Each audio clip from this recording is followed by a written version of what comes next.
Well, he's the executive director and Canadian founder of Urban Promise Toronto, a faith-based charity begun by Dr. Tony Campolo that serves at-risk urban families in the city of Toronto.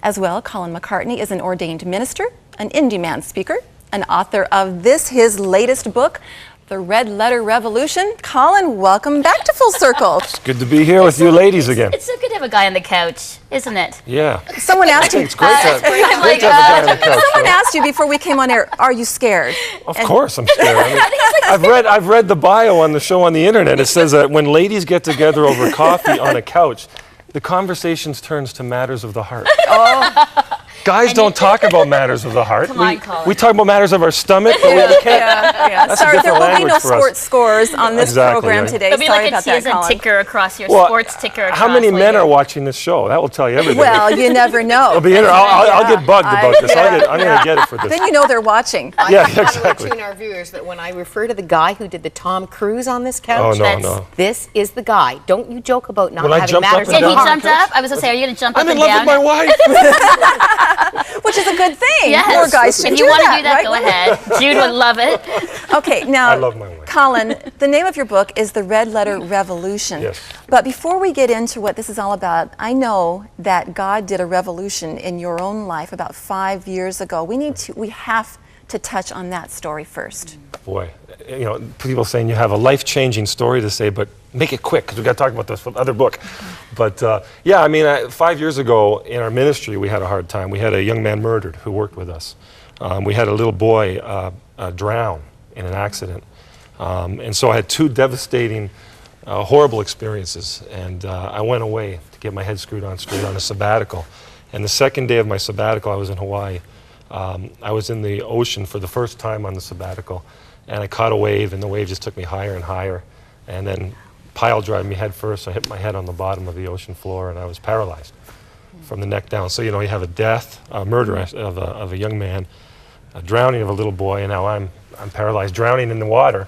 You really just about finished the drowning job. Yeah, you know, and it's an incredibly peaceful experience, I tell people, being underwater and dying. It's strange, but you really feel God's presence there. But anyway, I was rescued, obviously, and I had 6 months of rehab and had to learn how to walk again.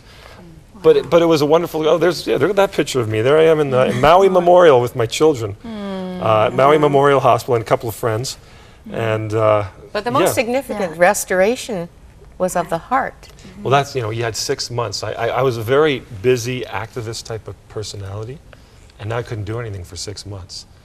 But all I could do was think and pray, and I learned how to listen to God's voice.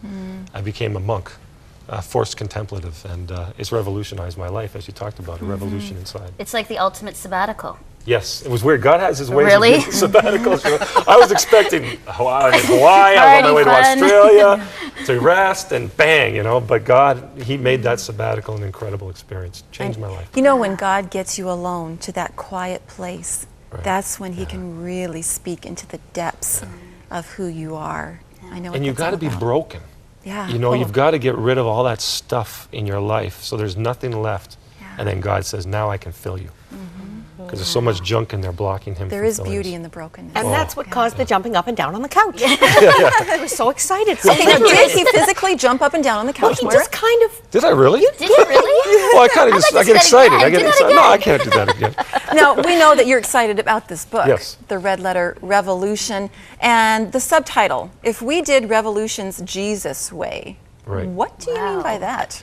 Well, you know, I think too often our Christian faith has become a system of beliefs, but it hasn't become a lifestyle. And when you look at injustice, you look at that report you did on Pakistan, you know, and you pray, and we need to pray, but we need to do more than that. And so Jesus' way of revolution is to get to Stephen Harper and say, what are we doing about this? It's to get more involved in what's going on in the world. We need to pray, but then we need to fulfill the Lord's Prayer. Your kingdom come, your will be done where? Right here on earth, as it's done in heaven. And we need to be part of that revolution, but it's a revolution of peace and of love, not of weapons. Now it says red letter, so explain that, because some people might be revolution, red letter. These are pretty controversy, different words for a Right. book title. Right. Well, you know, it's interesting. I was at a barber shop. You don't go to barbers. You get your hair styled. We have Ely of Ely. Thank you, Oh, there you go, Ely. there you go. On I don't Fridays. have Ely. I have Tom.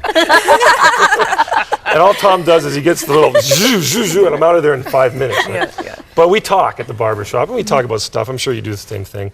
And we talk in the barber shop, and sometimes, you know, religion comes up. And I told these guys that, you know, whenever I mention someone I'm a Christian, it's a horrible thing to do. Because all of a sudden it becomes an argument, and you have to defend your faith. And they always point out Christians who are embarrassing. And so, to be honest with you, I'm kind of embarrassed to say I'm a Christian. So what I say to people now is I say I'm a red letter Christian. So I tried this in the barber shop. I said, you know, Tom, I'm a red letter Christian. He goes, well, what's that? And I said, well, you know, in certain versions of the Bible, the words of Jesus are written in red. And so I'm just trying my best to obey and follow those words that Jesus spoke. I'm trying to do my best to follow Jesus. And you know what the neat thing is, the conversation then all of a sudden turns to Jesus Christ.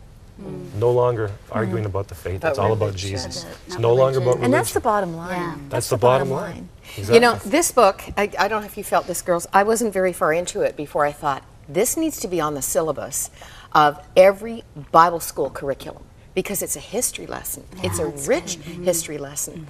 And one of the ahas for me was Constantine. Now, there's the Roman emperor, and I actually took the photo you're going to see here in York last summer in England. This is right outside York Minster, and the plaque here says, Constantine the Great. Near this place, Constantine the Great was proclaimed Roman emperor in 306. His recognition of the civil liberties of his Christian subjects and his own conversion to the faith established the religious foundations of Western Christendom. The good thing was they stopped burning Christians at the stake and feeding them to lions. The bad thing, as you point out in your book, is that we lost the revolution and got a religion, complete Yeah. with priests and temples and rituals. Right. And you actually suggest that the church succumbed to the very temptation that was given Jesus in the wilderness. Right. Explain.